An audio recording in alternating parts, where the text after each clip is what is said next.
Olá, sejam todos bem-vindos à disciplina de Fisiologia Vegetal, que faz parte da matriz curricular do curso de Licenciatura em Biologia da Universidade Estadual de Goiás. Meu nome é Sabrina do Couto de Miranda e hoje nós vamos falar sobre a célula vegetal. Como nós sabemos, a célula representa a unidade básica dos seres vivos. Elas estão associadas com estrutura e funcionamento da vida. Hoje o nosso foco é falar sobre a célula vegetal, que é uma célula eucariótica e que possui alguns diferenciais.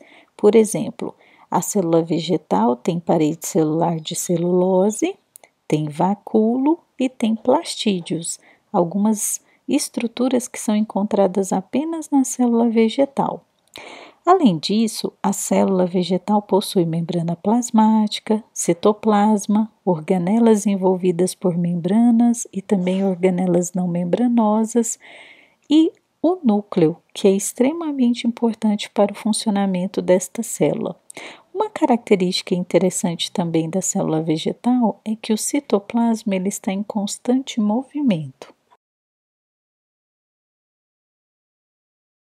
O slide traz fotografias de cortes anatômicos de folha e de caule.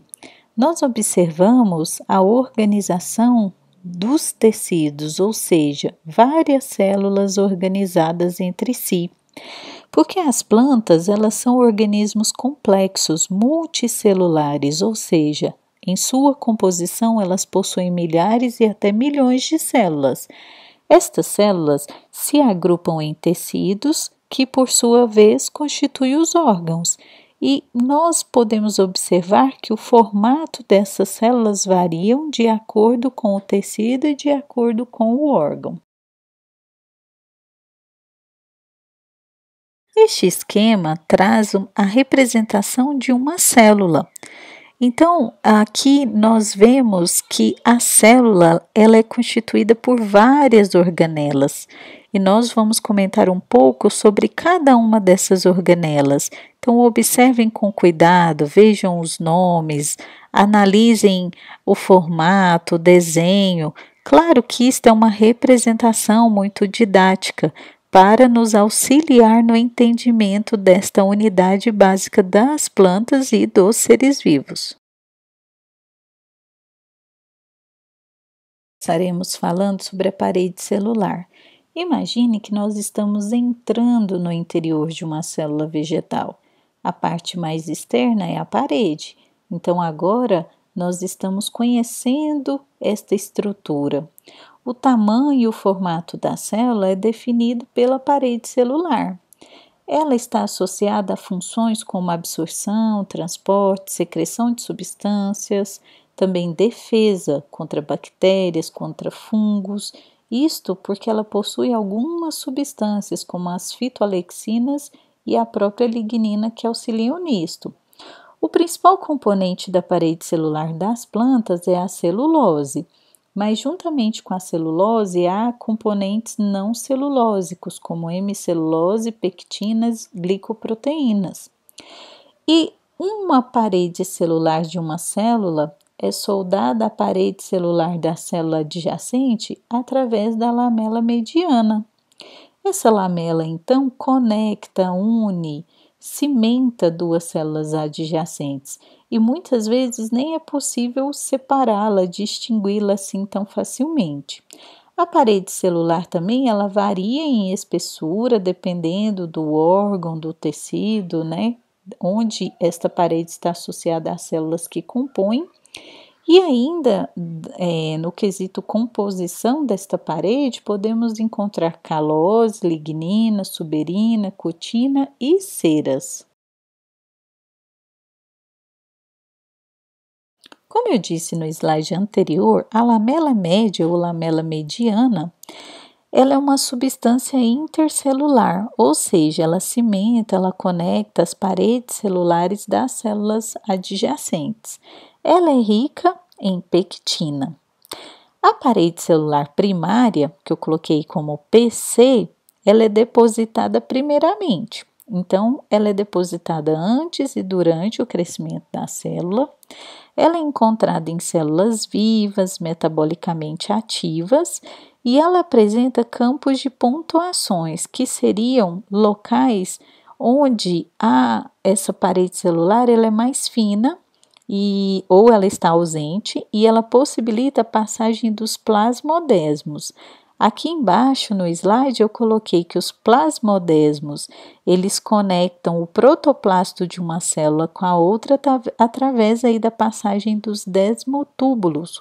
Como nós veremos mais adiante, esses desmotúbulos fazem parte lá do citoesqueleto. Já a parede celular secundária, ela aparece em células mais especializadas, associadas com resistência. Ela é rica em celulose e normalmente ela é depositada internamente à parede celular primária. O slide traz um esquema, então, mostrando aí como hexágonos. Imaginem que cada hexágono deste represente uma célula, como aqui o nosso foco é analisar a parede celular. Então, esta parede celular mais externa é a parede celular primária. Esta linha escura conectando os hexágonos seria a lamela média ou mediana. E a parede celular secundária, ela está depositada internamente. E ela é composta por 3 camadas, que são denominadas S1, S2 e S3, para que a gente entenda como que ocorre a deposição e a disposição das paredes celulares. Lembrando que todas as células vegetais possuem a parede celular primária. E a parede celular secundária é depositada em células especializadas associadas à resistência.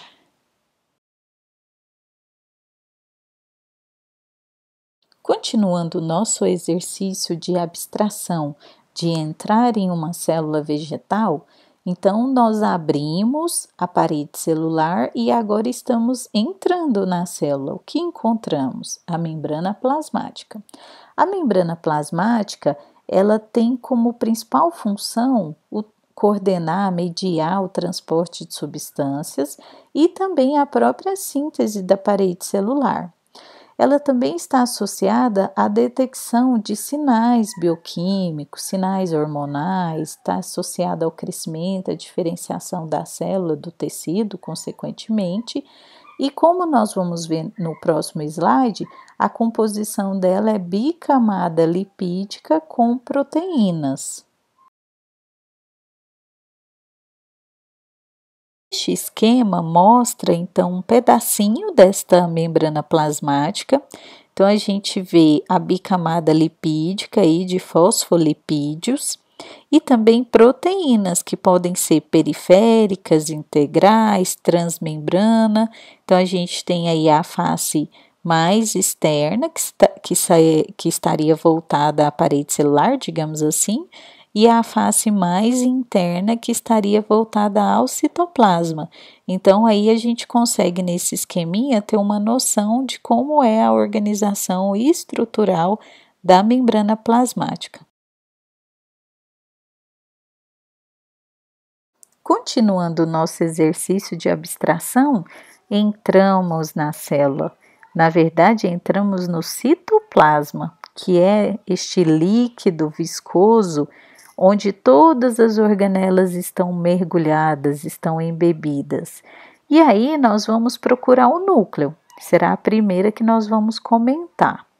O núcleo, ele está associado ao controle de atividades metabólicas e também ele faz o armazenamento da informação genética principal da célula. Quando a gente fala que ele é responsável, então, pela regulação e controle deste metabolismo, o que seria o metabolismo? Metabolismo é aquilo que faz o ser vivo se manter vivo, ou seja, conjunto de reações bioquímicas que ocorrem na célula. Estas reações podem ser divididas em catabolismo, que são reações de quebra de moléculas, e reações de síntese, ou seja, de anabolismo. O núcleo também ele está relacionado com o crescimento e com a diferenciação celular. Então, ele vai lá, controla quando a célula tem que se dividir, posteriormente ela tem que crescer para ficar com o tamanho normal da célula e se diferenciar naquele tipo de célula que ela será e terá função associada. Eu disse que o núcleo armazena a principal informação genética da célula, né? Contudo, a gente encontra material genético extranuclear. Por exemplo, na mitocôndria, a mitocôndria é chamada de organela semi-autônoma porque ela tem o seu próprio material genético. E o cloroplasto também. O núcleo, ele é envolvido por uma dupla membrana. Então, por exemplo, as plantas, elas são seres eucarióticos. Por quê? Porque o material genético é individualizado por membrana. Então, essa membrana é a carioteca, que é essa membrana nuclear que envolve o material genético da célula. Ela apresenta poros, e a gente vai ver que esses poros são interessantes e eles geram uma conexão entre o próprio núcleo e o sistema de endomembranas da célula, que será composto pelo retículo endoplasmático e o complexo de Golgi, vou falar um pouquinho mais à frente. Lá dentro do núcleo, então, a gente tem o DNA. Esse DNA está na forma de cromatina, que é o DNA mais as histonas, que são aquelas proteínas responsáveis por fazer a condensação, espirilação desse material genético em cromossomo, quando a célula vai sofrer divisão celular. No interior do núcleo também é possível perceber o nucleolo, que é uma região ali do núcleo responsável pela síntese dos ribossomos, que também vão estar associados à síntese proteica. E um dado interessante é que o número de cromossomos de espécies vegetais varia muito, desde um número muito pequeno, 4 cromossomos, até um número muito grande, mais de 1000, né? Então, este número de cromossomos varia muito de espécie para espécie de planta. Este slide traz uma imagem, então, de uma micrografia do núcleo. Então, aí a gente percebe o envoltório nuclear, que é a carioteca, a região do nucleolo e também deu um destaque aí para a cromatina, só para a gente visualizar um pouco como é esta organela na célula vegetal. Partindo daquela ideia que eu comentei com vocês, que há uma conexão bem interessante entre o núcleo e outras organelas membranosas, este esquema mostra exatamente isso. Se nós analisarmos da esquerda para a direita aí na sua tela, então vem o núcleo, que ele é envolvido pela membrana nuclear, que tem poros, como eu comentei com vocês, e já próximo, conectado a esta membrana, a gente tem o retículo endoplasmático rugoso, que é chamado de rugoso porque ele está aderido aos ribossomos. Seguindo, a gente já pode ter retículo endoplasmático liso, que é quando ele está sem os ribossomos, ou ainda já está conectado ao complexo de Golgi. Olha que interessante, porque a informação sai do núcleo e o núcleo já conecta ali com o retículo endoplasmático, que muitas vezes está associado também aos ribossomos e os ribossomos estão associados à síntese proteica. Essas proteínas ou outras substâncias que são produzidas têm que ser maturadas, digamos assim. Muitas vezes elas são maturadas lá no complexo de Golgi, que depois libera essa substância dentro de uma vesícula, que vai para várias porções da própria célula, ou para a membrana, ou para a parede, enfim, vai executar várias funções. Então, os ribossomos, eles são partículas pequenas que contêm proteínas e RNA. Ele é composto por duas subunidades, que são denominadas grande e pequena, e eles estão associados à síntese proteica, ou seja, à síntese de proteínas. Tudo isso coordenado pelo núcleo, pela informação que vem lá do DNA do material genético da célula. O retículo endoplasmático, como eu disse anteriormente, ele faz parte do sistema de endomembranas. Ele pode ser liso ou rugoso. Rugoso é quando ele está associado aos ribossomos, liso é quando ele não tem ribossomos conectados. Ele é constituído por duas membranas paralelas e tem um espacinho bem pequeno entre elas. Ele possibilita um sistema de comunicação intracelular. Então, olha que interessante. Por ele estar praticamente ali conectando outras organelas, ele possibilita essa comunicação e está associado à síntese e secreção, tanto de lipídios, principalmente o retículo endoplasmático liso, e de proteínas, o retículo endoplasmático rugoso. O complexo de Golgi, ele também é denominado dictiosomo, é um sistema de cisternas empilhadas, membranas que se dobram e formam essas pilhas de cisternas e que nós denominamos de complexo de Golgi.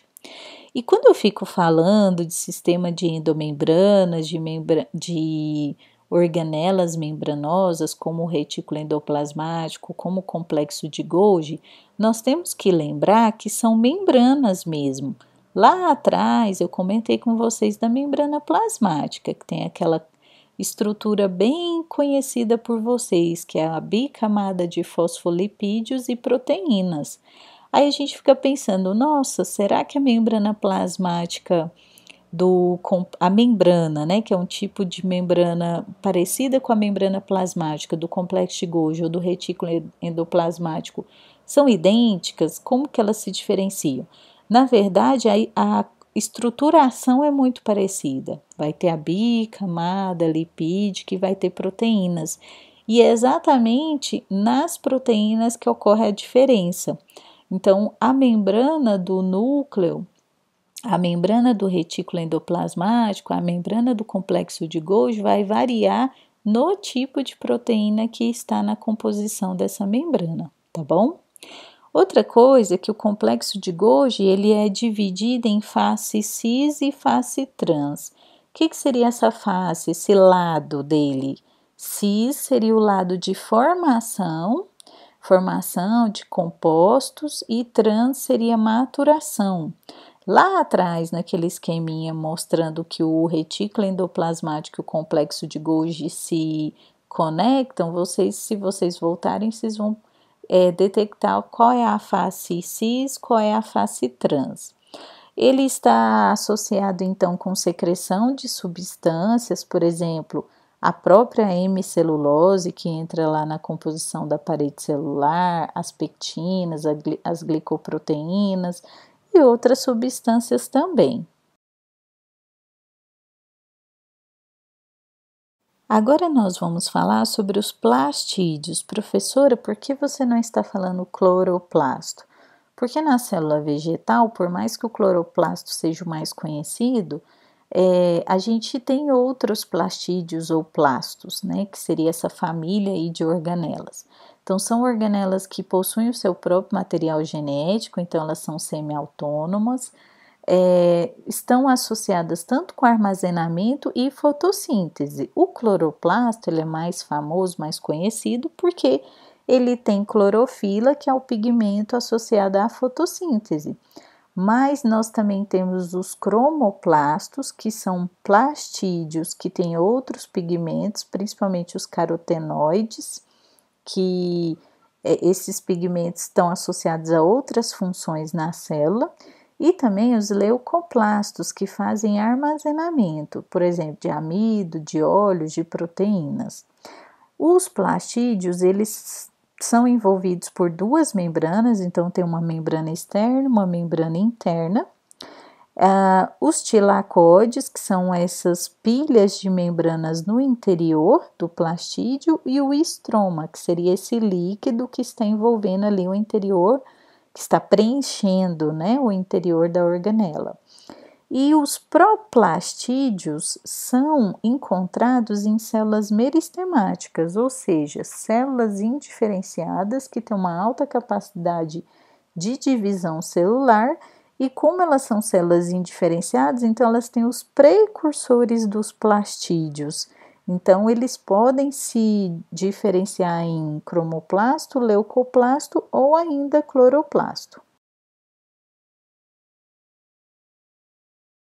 Esta figura que está no slide traz tanto um esqueminha, um desenho, uma representação do cloroplasto, mostrando aí a membrana externa, a membrana interna, os tilacoides, o estroma, que é esse líquido que preenche o interior do cloroplasto, e também aí do lado esquerdo, micrografia ao microscópio eletrônico de um cloroplasto. Então, está mostrando o real e a representação para vocês entenderem um pouco como que é a organização desta organela. As mitocôndrias, elas são bem menores que os cloroplastos, só para a gente ter uma noção de tamanho. Elas têm uma organização similar, porque elas também são envolvidas por duas membranas, então tem a membrana externa, tem a membrana interna. Essa membrana interna, ela tem dobras que formam cristas mitocondriais, e o interior da organela não é oco, ele é preenchido por um líquido que a gente chama de matriz. Os cloroplastos estão associados com a fotossíntese, já as mitocôndrias estão associadas à respiração. Gente, é bom sempre lembrar: planta respira. Ela faz fotossíntese e a fotossíntese depende da luz e ela também faz respiração. E no caso da respiração, ela respira de dia, respira de noite, respira a qualquer hora, certo? Então, as mitocôndrias também são consideradas organelas semi-autônomas, porque elas possuem o seu próprio material genético, e um dado interessante é que elas estão em constante movimento. Este slide também traz um esqueminha, uma representação de uma mitocôndria, e da mesma forma uma micrografia, né? Uma fotografia tirada ao microscópio eletrônico, para vocês terem noção aí do real e da representação a partir de um esquema. Os peroxissomos ou microcorpos são organelas envolvidas por uma única membrana. Elas estão muito associadas a um fenômeno que se chama fotorrespiração. Quando a gente estiver falando de fotossíntese, eu vou abordar a fotorrespiração, que é um processo que pode acontecer durante a fotossíntese, onde há consumo de oxigênio e liberação de CO2, mas eu vou voltar nisso. Os peroxissomos também, eles podem ser do tipo glioxissomos, que são encontrados em sementes, e nessas sementes, esses glioxissomos fazem a liberação de lipídios durante a germinação da semente. E um dado interessante também, que da mesma forma que as mitocôndrias, são organelas em constante movimento, elas se deslocam com muita frequência no interior da célula. Os vacúolos, né, como eu comentei lá no começo da aula, a célula vegetal, ela tem parede celular de celulose, ela tem cloroplasto e ela tem vacúolos como características distintivas, ou seja, é bem típico delas. Então, os vacúolos, eles também são envolvidos por uma membrana que se chama tonoplasto. Eles são originados a partir do retículo endoplasmático ou do complexo de Golgi. O interior dele ali tem um líquido, este líquido é principalmente constituído por água, mas podem ter outras substâncias na sua composição, pode ter pigmentos e ainda pode ter, por exemplo, cristais de oxalato de cálcio. Os vacúolos, numa célula adulta diferenciada, normalmente ele é único. bem grande, ele pode ocupar ali 90% do interior da célula. As outras organelas ficam espremidinhas, mas também ele pode ser numeroso ali. Ao invés de ser um bem grandão, podem ser vários pequenos, então podem ser numerosos. Qual é a função dele? Armazenamento de metabólitos, tanto primários, né, do metabolismo primário a partir de fotossíntese, respiração, por exemplo, ou secundário, compostos de defesa que a planta produz. E em algumas espécies ele também faz acúmulos de pigmentos do grupo das antocianinas, que são pigmentos que variam sua coloração azul, violeta, roxo e até vermelho. Por fim, não menos importante, nós temos o citoesqueleto, que é uma rede proteica. Essas proteínas são filamentosas e elas estão ali sustentando todo o interior da célula ali, preenchido pelo citoplasma, e ele está responsável pelo crescimento da célula, por divisão celular, diferenciação, pelo movimento, né? Nós comentamos, essa organela tem constante movimento. Esse movimento, ele é favorecido pelo citoesqueleto. Ele é constituído pela proteína tubulina, que está na composição dos microtúbulos, e também a actina, que entra na composição dos microfilamentos. E ainda há em algumas células, no citoesqueleto, filamentos intermediários. Bom, pessoal, agradeço a atenção de vocês, espero que vocês tenham gostado. Fiz um apanhado geral sobre a célula vegetal, vocês já realizaram atividades, então espero que a aula tenha ajudado na significação desse conteúdo. Desejo a todos bons estudos e até o nosso próximo encontro. Até mais, aqui é a professora Sabrina.